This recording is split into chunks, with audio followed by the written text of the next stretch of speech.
Hey everybody, Merry Christmas.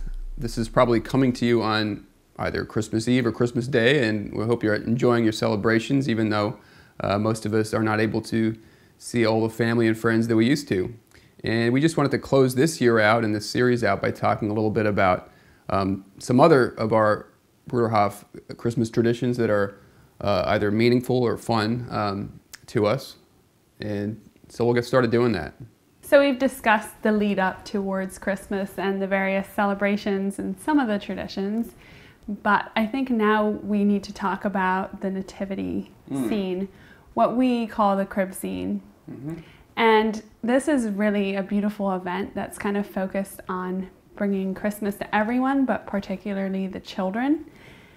And it usually takes place at the barn. We have a relatively... Each community, the larger community locations has a barn where there's animals, horses, donkey, sheep, goats that we keep for the kids, so the kids can grow up with animals around them, and that's where the manger scene is generally set up. And what happens is the whole community will gather in generally the middle of the compound. What are we calling it? The settlement. Settlement. Sure. Anyway, and we'll wait there, and it's generally quite chilly and in some ways a little uncomfortable, which I think is also important to remember that Jesus' birth took place not in comfort, but actually in very poor conditions. And we'll wait there, and eventually we'll see a person dressed as an angel, with a white gown, beautiful. Yes. And my recollection as a child is usually quite a large and imposing angel. So it makes quite an impression. This angel will walk through the middle of the village where we live, and with a torch, a flaming torch in hand. And you can watch the angel progress towards where the people are, and then silently this angel will lead the people towards the nativity. Yeah, this whole proceeding takes place in complete silence, and that it's actually, there's this notion of, in German it's called the stille Krippe, which means like the silent crib. So there's no talk except for when one of the pastors will read the Christmas story from the Gospel of Luke. So there's no singing, there's no chit-chat, and we're just there observing Mary and Joseph and the baby Jesus, always a real baby. Yes, and sometimes the baby is crying or uncomfortable, and I remember as a child watching Mary comfort the baby Jesus and thinking that was really how it must have been.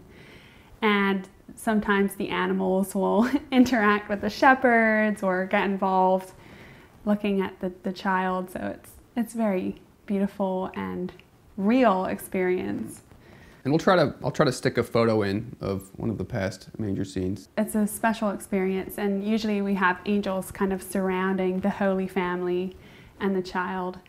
And like Rich was saying, it's usually silent, but occasionally we'll sing some of the more reverent or beautiful Christmas hymns or songs like Silent Night and Away in a Manger. And another beautiful part of the nativity scene is the children will often want to bring a gift to the manger. So there's a chance for the whole community to file past and get a closer look at the scene. And at that point, sometimes the children will bring fresh eggs or cookies or something for the Christ child, which I think is a wonderful tradition. It's beautiful.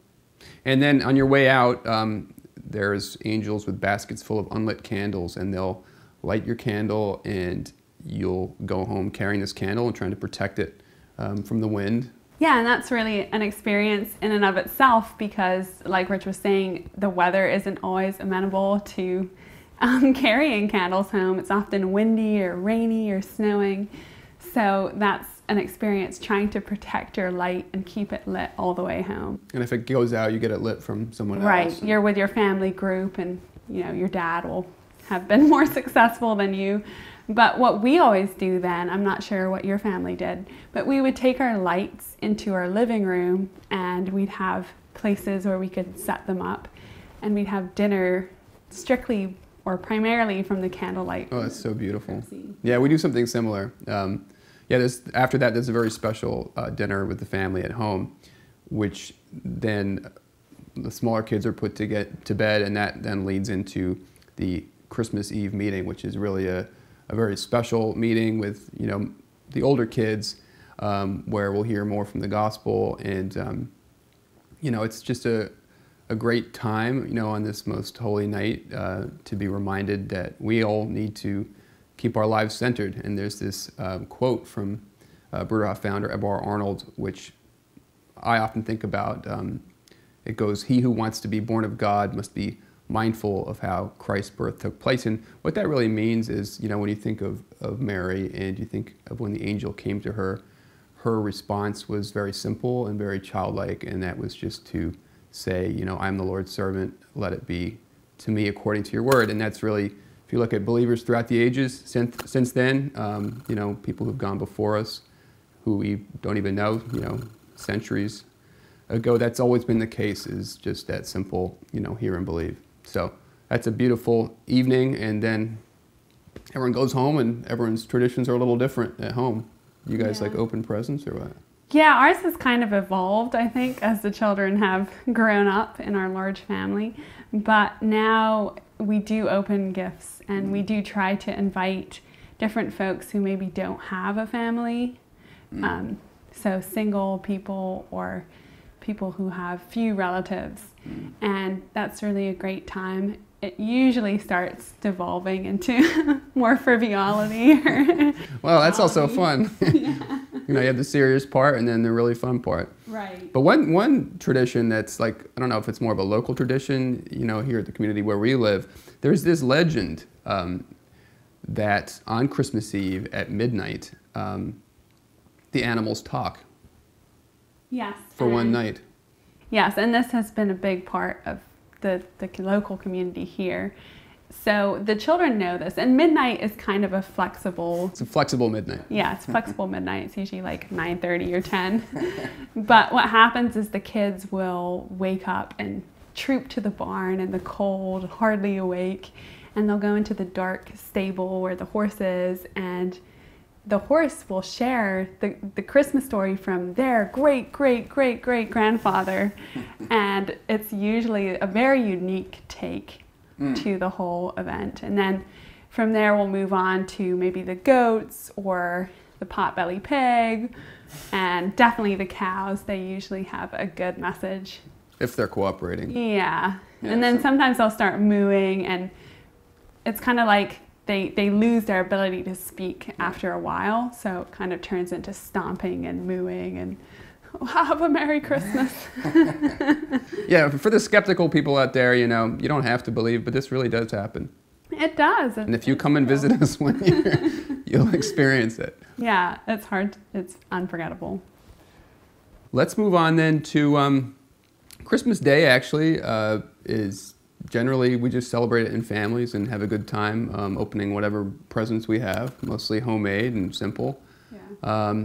And we might get together as a community and, you know, sing songs around a Christmas tree.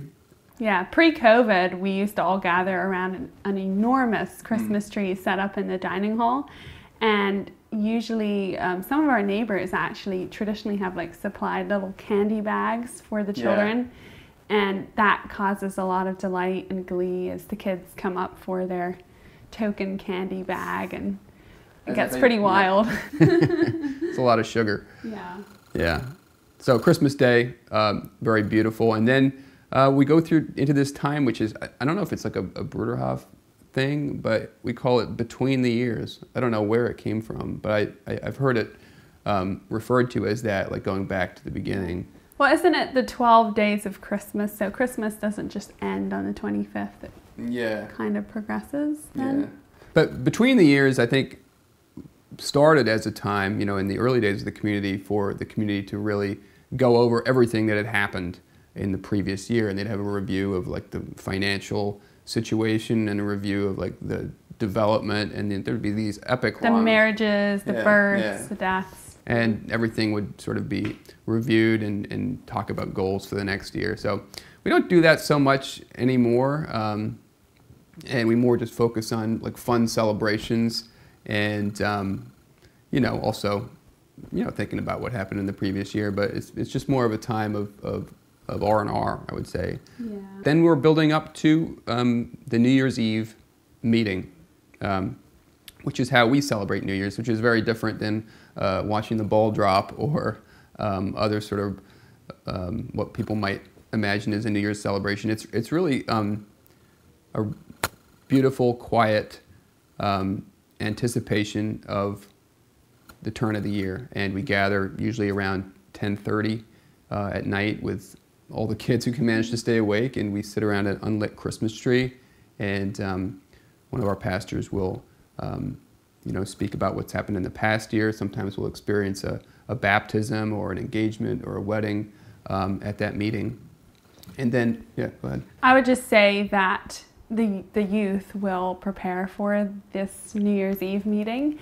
And one of the preparations that I find beautiful is we line all the roads in the community or the village that we live in with real candles. Mm. If we're fortunate enough to have snow, we can put them right in the snowbank and it has this beautiful glow. Mm. So depending on where you live, you can see all the roads lined with these beautiful twinkling lights. It's just a beautiful effect as you're preparing to enter the new year, to see all these little lights and then gather in preparation for the next year. And sometimes someone will have put together like a little audiovisual recap of the year, which can be kind of entertaining to see. But that's not, yeah. It usually brings out a lot of mixed emotions because you'll also have people on there who have passed away, right, and they're sharing either a joke sometimes or a meaningful comment that really expresses what happened during the year. So there's like tears and laughter, and it's awesome. Yeah, it is. But really the focus of the meeting, I would say, or what you think of most is the tree lighting, which is a time for anyone in the community to light a candle and express a prayer, a wish, a thought, a longing for the new year. And that's a beautiful time to just hear what's on people's hearts from around our community. And I love how cross-generational that is. You'll have 5-year-olds going up and lighting candles for their grandparents or the need of the world. And then you'll have old people, the elderly, sharing what's on their heart for the new year and lighting a candle, or sometimes even going together. Yeah. So.